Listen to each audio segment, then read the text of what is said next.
ইউনিয়নে আজকের এই নির্বাচনী জনসভায় সম্মানিত অতিথিবৃন্দ,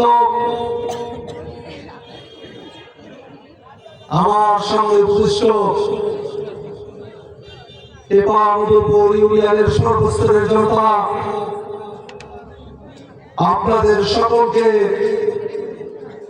আমার দল এবং 10 দলের পক্ষ থেকে শুভেচ্ছা এবং অভিনন্দন। সালাম, আসসালামু আলাইকুম। স্মরণ করে আমাদের সেই সব বীর সেনাদের, যাদের জীবনের বিনিময়ে আমরা আজকে এই নতুন বাংলাদেশ পেয়েছি। আমরা আল্লাহর কাছে দোয়া করি 24-এর অভ্যুত্থানে শাহাদত বরণকারী সকল ভাই এবং যারা আহত যোদ্ধা আছেন, আল্লাহ রাব্বুল আলামিন যেন তাদের উপর রহম করেন। ভাইরা আমার, সামনের নির্বাচনকে ঘিরে বাংলাদেশে 2টি পক্ষ হয়েছে।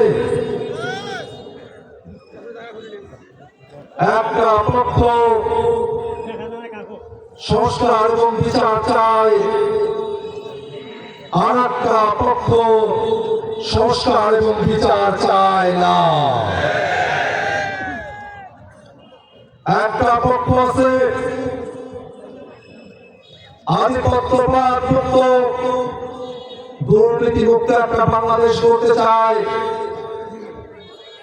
আর একটা পক্ষ আছে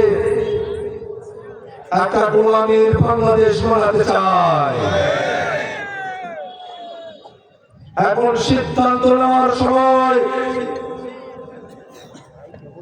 আমরা কোন বাংলাদেশের পক্ষে থাকবো?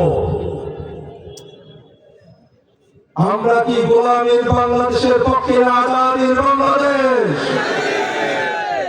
গোলামীর আজাদি, গোলামীর আজাদি, আপোষ না সংগ্রাম। সুপ্রিয় টেপাউদপুরবাসী, সেই আজাদির বাংলাদেশের জন্য আমার দল জাতীয় নাগরিক পার্টি এনসিপি